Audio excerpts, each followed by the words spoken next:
So I think there's first a fallacy that has to be removed, and that is that apparently some people go around preaching that Judaism teaches that Judaism goes through the mother.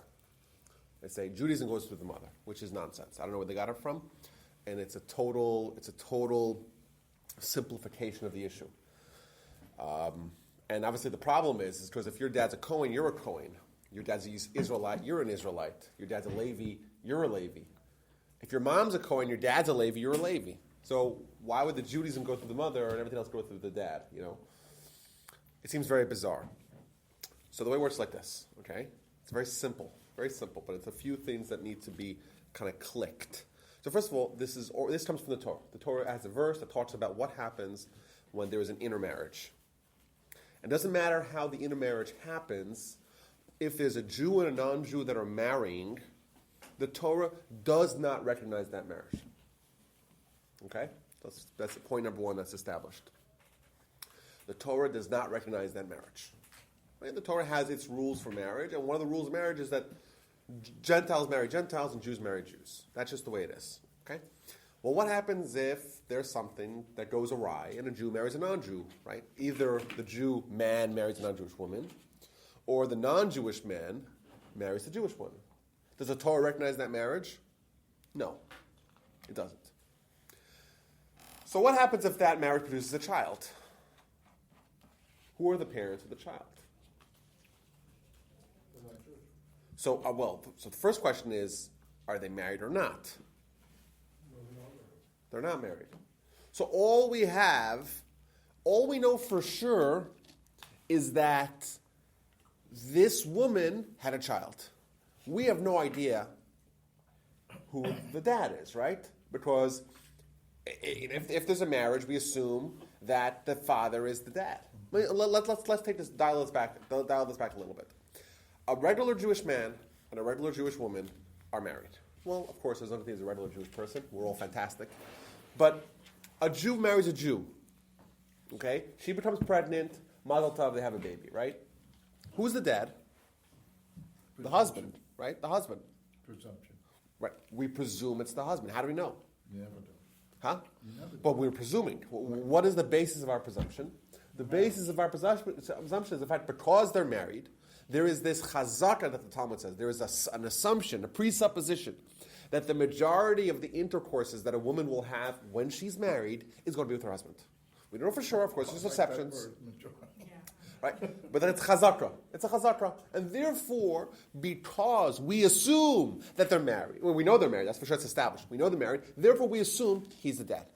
Now, of course, we have no evidence. Like, how would you actually have evidence? Remember, barring, if you discount the idea of genetic testing, right? The only way we would know is if they're locked in a room together for a year and they produce a baby, right? But otherwise, you wouldn't actually know empirically. How do you know, right? Yeah. So you have to work with your assumption. Now, we have the assumption when they're married, and when they're not married, we have no earthly idea who the dad is. So now let's look at the case. A Jewish man marries a non-Jewish woman. Does the Torah recognize that marriage? No. The woman becomes pregnant. She has a baby. Who is the father? It could be any human, any man on the planet could be the father.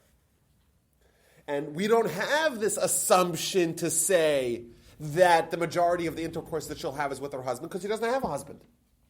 So we have no idea who the parental, the patrilineal parental unit is. We have no idea who that is. Therefore, we just follow the mom.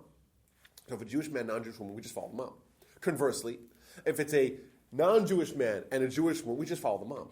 And the Torah, what essentially is happening is like this. When there is a case of unknown identity of the father, we disassociate the father. We have no idea who it is, so we just follow the mom. So in a normal case, when a husband and wife are married, we of course, Judaism goes through the dad. Of course, everything goes through the dad.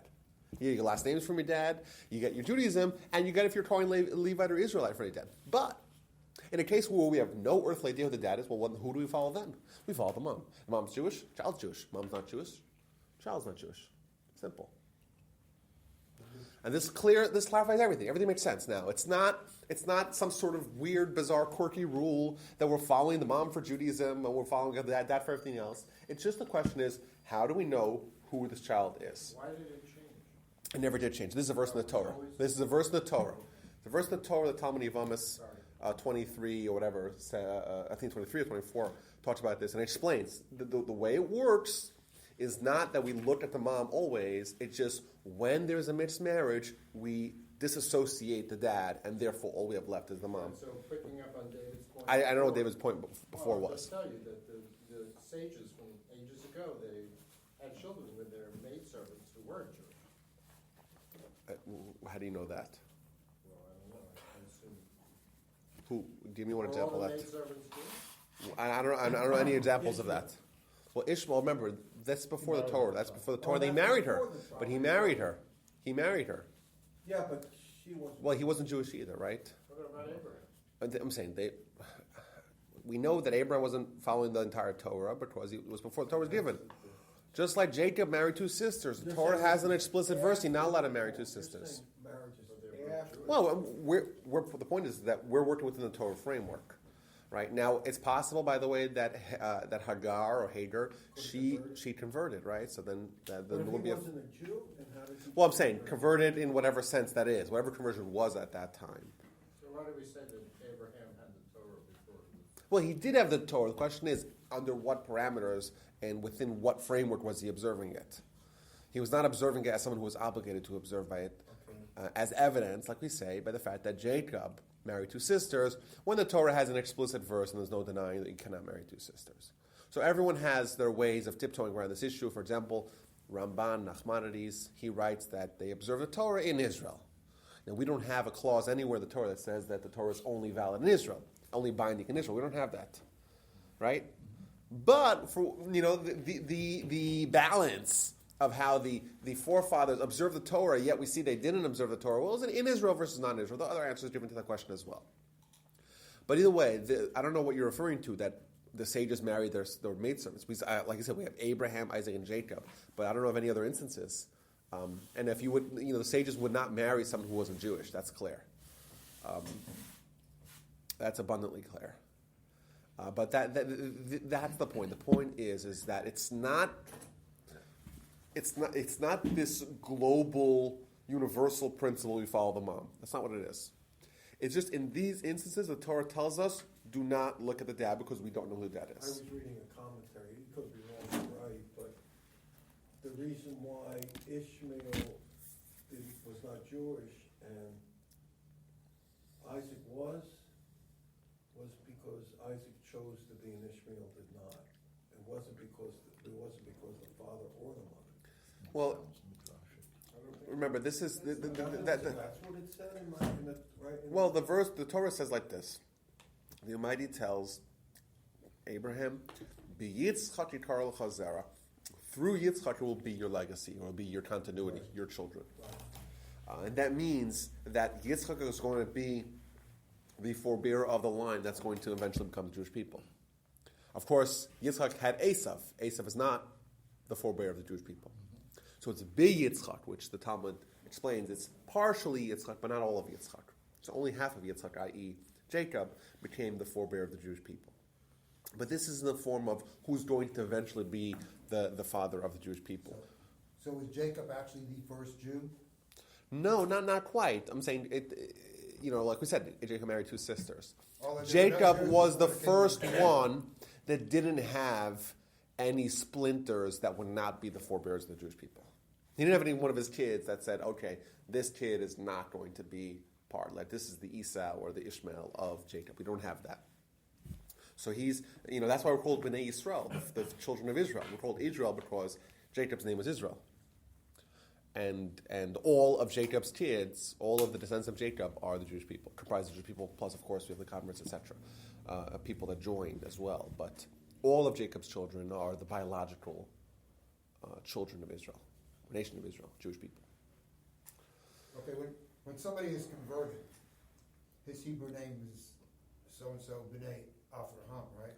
That's Which right. means Joshua. Because or Sarah, that's right, because they're joining the movement that began with Abraham. Abraham is the founder of the movement as well. It means they were inspired, they're the philosophical descendants of Abraham. Just like we are, right? and these are people that accept upon themselves to fulfill the mission of Abraham. Kind of a clan. Exactly. That's that, guys. And the issue is simplified once you actually look at the sources. Of course, the sources don't have this, this complicated or fangled rule that says that Judaism follows the mother and everything else follows. That's not the way it works. We have to find out who is the parents of the child. Right. If they're married, and the Torah gives legitimacy to their marriage, we follow both of them. Father primarily, but of course, we know who the parents of the child are. If we don't know who the parents of the child are, well, we know for sure who the mom is, right? The mom's the one carrying the baby. So we follow the mom. Whoever the mom is, that's what the baby is. So it's only matrilineal descent if both parents are not Jewish, then yet. No, it's... No. If not, did I say that wrong? It's only matrilineal descent if only one of the parents is Jewish. That's right. If both parents are non-Jewish, then we also recognize that marriage. That is recognized. It's not quite the same marriage with the halachic requirements, but that's still a marriage. The point is that when we have a mixed marriage, all we have is the mom, and that's what we follow. Whatever the mom is, that's what the baby is. And the issue is thus very simple and very easy to follow. So in reality, it is matrilineal descent because it only comes. The issue only comes up. It's if parental a mixed descent, marriage. Yeah. right? Exactly. It's parental descent, really, that's what everyone agrees today. It's because it's an invalid marriage. Would Well, that be true of any invalid marriage, including two Jews, one being divorced? That's a good question. So the question is, how would you prove it, right? You'd have a hard time proving it. Okay, So two witnesses then. So both. Right. So if you have witnesses, then maybe it changes things. Yeah, so But the point is, if both parents are Jewish but they're not wed. but yeah, then it well, would be the same but story. then that's the question is, what's the difference, right? Of Yeah. course, the child's Jewish because the mom's Jewish anyhow, right? Yeah. So you don't really lose it. There's nothing really to gain or to lose. But you still don't know who the father is if they're unwed. So. Well, but what would it matter? Because even if the father's a Kohen, so this is an interesting question. Well, the father's a Kohen, but they're not married. So they're Jewish for sure because the mom's Jewish. But would the child be a Kohen? They might not be a Kohen anyhow because the mother might be a Zona, which invalidates the child from being a Kohen. A divorced or a Zona or a Halala or one of the women. Zona is, it's translated as kind of a free-flowing woman, if you know what I mean. Loose, yeah. But it means really any woman that is kind of not bound by the traditional moral guidelines. So can an illegitimate child be a Kohen? Oh my God. With the illegitimate child, probably not. No, the child has to be the parents have to be married anyhow. So you don't really doesn't really mean your question is theoretical. It doesn't really change. No. Because if both parents are Jewish, then great. Kid's Jewish. If the mom's Jewish, regardless of whether or not they're married. Then, Yeah. Okay. So that's that issue is thus simplified. Okay. What? Okay. Go ahead. What's your question? Say you marry a non-Jew. You have a Okay. baby. Yes. After the baby is born, the mother converts to Judaism. The baby would need their own conversion. If the baby is in utero, then the conversion of the mom works for the baby. Once the baby is born, the conversion of the mom does not work for the baby. So like I said, even if the baby is born, even if the mom converts after the baby is conceived, but before the baby is born, the baby is Jewish as well. Okay. But if the baby is already born, and then the mom converts, baby needs another conversion. And by the way, when a baby converts, they need two conversions. Because the only way they can have a conversion is if they accept upon themselves the mitzvahs.